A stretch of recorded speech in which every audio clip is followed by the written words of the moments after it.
Bandeko likambo oyo ya frère Mike na Moïse Mbie makambo bimisi vraiment ezali pasi ba pasteur moko ya ba jeune atangai nalandaka balosambo na bango te nayebi mingi makambo na bango te oyo basalaka mais lokola baza bakambi ya l'église eza penza pasi na makambo oyo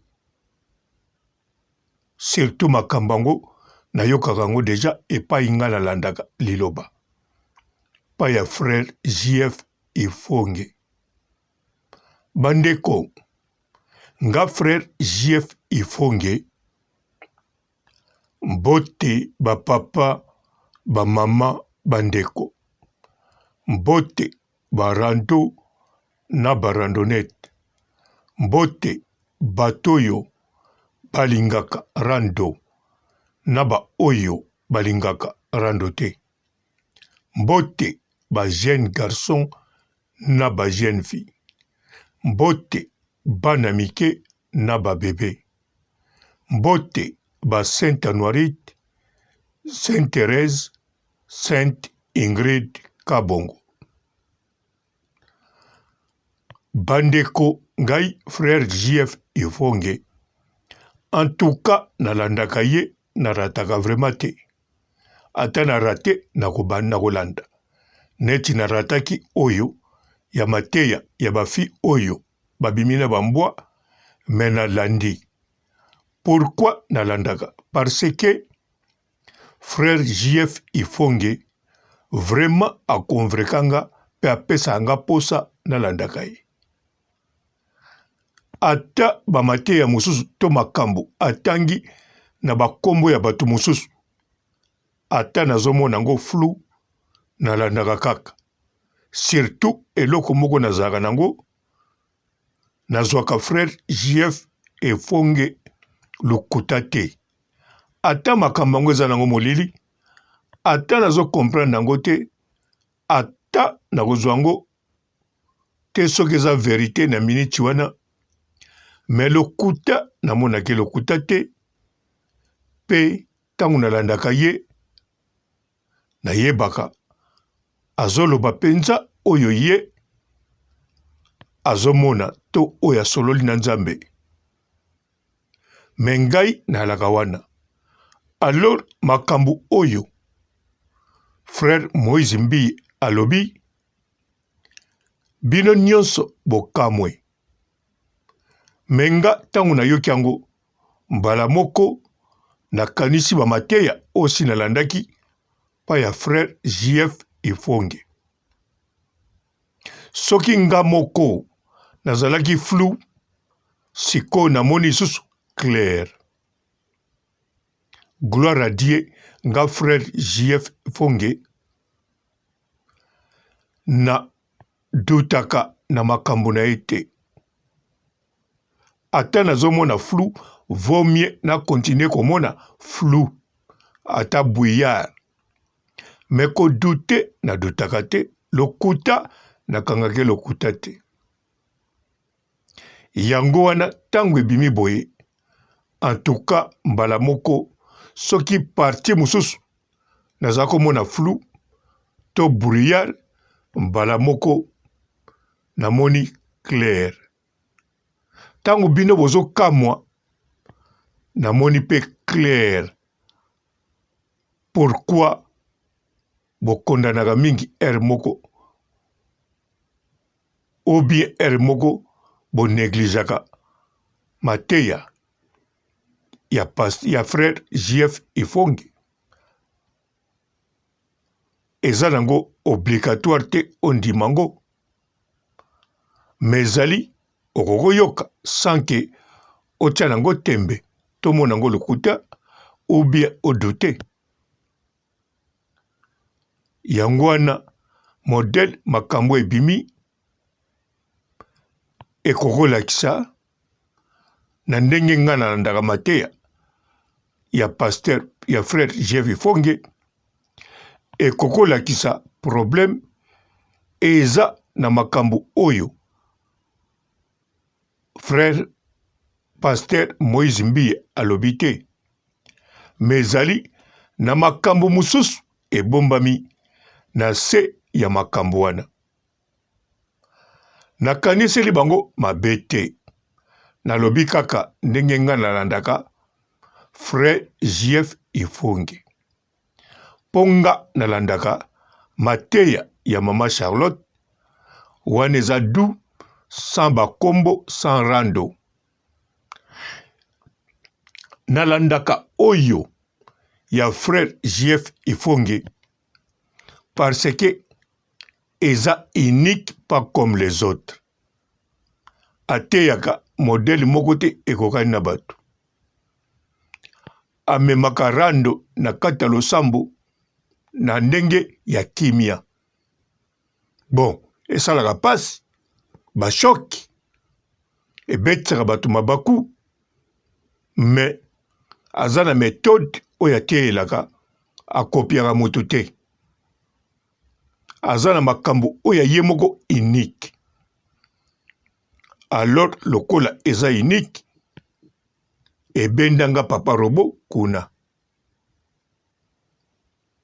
Yango wana narataka te mpe nazali nesengo ndenge nalandaka ye.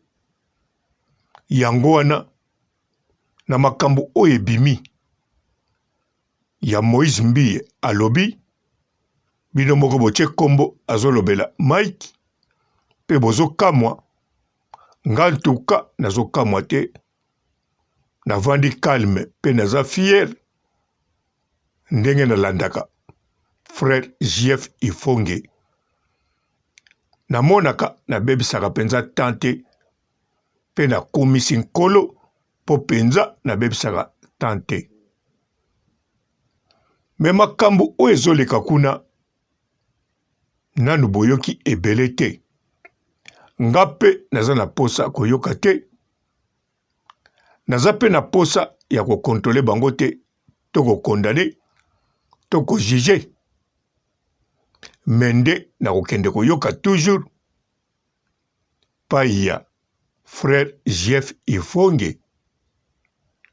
Nandimi te mikolo ndenge bimi boye toko rate mwa likambo. Soki to rate problème eza te. Ata après 1 mois ou bien dans 1 mois, 2 mois, toko yoka kaka makte ya mosusu. Misu deja efongolaka biso. Soki pe tomoni mulili, bouillard ekolongwa nango kaka tango moyi ekobima. Yango wana bandeko eza pasi, bajene na boye, bazokamba bato ebele, pe na église oyo ezokamba bato bajeunesse lelo, na bato oyo baza cadre na société, bazali cadre to responsable ya monde politique. Sima tomonaka makambo ya boye, surtout toyokaka ngo. Bon, frère Jeff salobaki azobimisa bango pe misusu bakobima. Alléluia. Bandeko yo ya biso, bandeko ya ngai, eloba frère Jeff Ifonge. Biso toza kote kuna. Yango wana bino soki bozokamwa, bozomona bamine étoile parce que bosambelaka, bosololaka na nkolo, me bozomona mine d'étoile. Nga papa robo, lokola banana botama tina mukola lelo, nanu na solola na nkolo te. Alors, mateya ya frère JF Ifonge, ya mama Charlotte, ezo edenga à travers bango, na yokaka bien, na comprendaka bien. Yango pe makambo mosusu na kontrolaka ngo, na tiaka ba frein po nga pe na yokaka mateya. Ata tokutani na nzela olobi papa Robo yokendeka église te olingaka kosambela te problème eza te. Mais nazali à l'aise. Frère JF Ifonge, Mama Charlotte so babima wana. Babimaki po bayebi batuneti ba papa Robo. Bavandaka na ndako pamba te baza pe na posa koyoka. Bayokaka. Mais ntango mosusu bisika baningai bayoka bien nano ekomi te baza na raison. Ponga na yoka. Mesiko na koma kimia na landaka kaka. Frère JF Fonge na Mama Charlotte. Pe naza na kimia. Pe na landaka ngo avec plaisir. Soki nazo landango na yokaka esengo. Natalaka RT. Mais na kende l'église pe na landa mate ya bamosusu natalaka toujours nin ewumelia na catholique ya la boye te. Mais soki nazolanda frère JF Ifongi ntango esilaka nga nalobi esili avant nzoka penza seleki ba 1 heure ba 2 heures parce que esalaka nga bien surtout na linga rando motei susu na rando na kati ya liloba. Alors batiaka bakombo po soki atiaki bakombo te neti na émission oyo nalandaki ya Peniel ntango asali makambo wana ya bolumbu nalandango ebandeli ti suka nakosa bino te namonaki flua nalobaki flou owe ndenge nini wana makambo ngo ezodondwa. Mais gloire à Dieu namonaka makambo frère JF Ifongi lokuta te pe na tiaka nango doute te. Donc ntango nalobi elakisi molili oyo nga nazomona yango ne etisi nga mais doute na tiaka te. Namonaki elekaki kilo po makambo ezodondwa. Mais bino moko bomoni ewumeli même pas même 4 mois ou bien 3 mois. Yango wana bino nyonso bokomo loba. Bozwi vertige.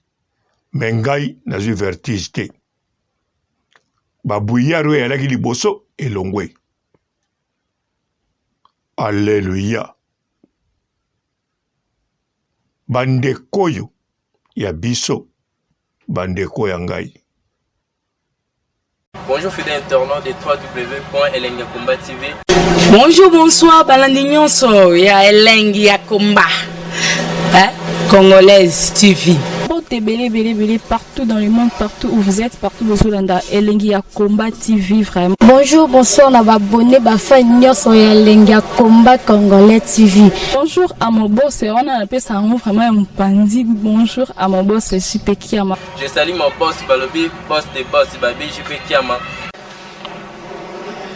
Bonjour, à Elengi ya Komba Congolais TV vraiment. Ramon Lazana, chaîne de chaque topo, il y a pas de JP Kiama, et boss des boss, il y a un danger. Donc, Maxime Tolo Lazaki. Ya boss na biso JP Kiama. Nzambe na ngai. Ba boss bazali Ba boss bazali.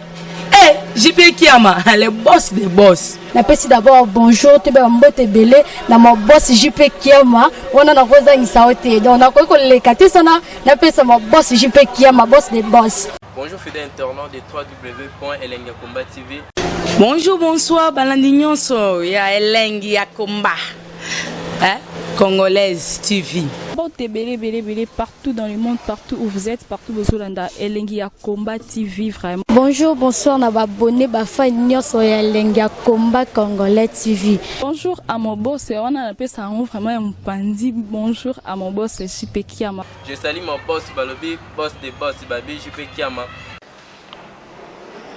Bonjour, na balinga kelenge ya combat, congolais TV vraiment. Ngamo na zana chaîne ça kitoko ya boss na JP Kiama ta ay boss de boss ya ni ya danger. Donc ba samta longola zaki. Ya boss na biso JP Kiama. Nzambe na ngai. Ba boss bazali ba boss bazali. JP Kiama, le boss des boss. Napesi d'abord bonjour te ba mbote belé na mo boss JP Kiama wana na kozangisa ote donc na ko lekate sana napesa mo boss JP Kiama boss des boss. Mbote belé partout dans le monde, partout où vous êtes, partout où vous êtes, Elengi ya Combat TV vraiment. Bonjour, bonsoir na ba abonné ba fan nyonso ya Elengi ya Combat Congolais TV. Bonjour à mon boss, on a appelé ça vraiment un pandi. Bonjour à mon boss JP Kiama. Je salue mon boss Balobi, boss des boss Babi JP Kiama.